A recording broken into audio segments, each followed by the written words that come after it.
লটকন গাছ লাগিয়ে কৃষকরা পাচ্ছেন বাড়তি আয়। খরার কারণে এবার ফলন সামান্য কম, দামও বেশি। চাহিদা থাকায় এখানকার লটকন চলে যাচ্ছে দেশের বিভিন্ন অঞ্চলে। সদর উপজেলার কাঁঠালবাড়ি বাজার থেকে আরও জানিয়েছেন সহকর্মী মমিনুল ইসলাম মঞ্জু।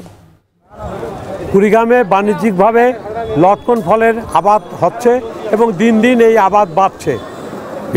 উচ্চমাত্রার ভিটামিন সমৃদ্ধ এই ফলটি টক এবং মিষ্টি এবং বাজারে চাহিদাও অনেক বেশি, যার ফলে আজকে যে কাঁঠালবাড়ি বাজারে এসে দেখছি যে এখানে লটকনের বেচাকেনা জমে উঠেছে। এখানে যারা হাটের কেনাবেচা করছেন তারা জানিয়েছেন যে প্রতি কেজি লটকন বাগানে এবং হাটে পাইকারি 50 টাকা কেজি দরে বিক্রি হচ্ছে।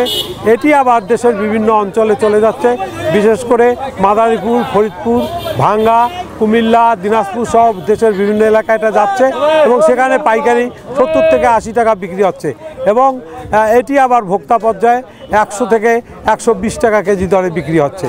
তো কৃষকরা জানিয়েছেন যে লটকন আবাদ করে তারা লাভবান হচ্ছেন, বিশেষ করে তারা সুপারি বাগানের ভিতরে এই লটকনের চাষ করেন। সুপারি হতে দেখা যায় যে 5 থেকে 7 বছর লাগে, আর লটকন সেখানে 3 থেকে 4 বছরের মধ্যে হয়, যার ফলে তারা সুপারির বাগানের ভিতরে লটকন আবাদ করে লাভবান হচ্ছেন এবং এই জন্যে তারা এই লটকন আবাদে আগ্রহী হয়ে উঠেছেন।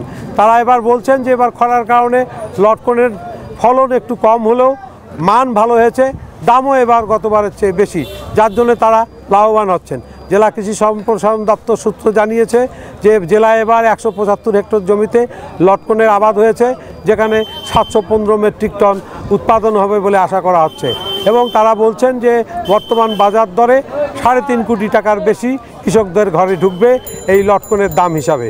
তো এই ছিল কুড়িগ্রামে লটকন কেনাবেচার সর্বশেষ তথ্য। এখন বাজারে নিচ্ছে একটা বিরতি, ফিরছে একটু পর।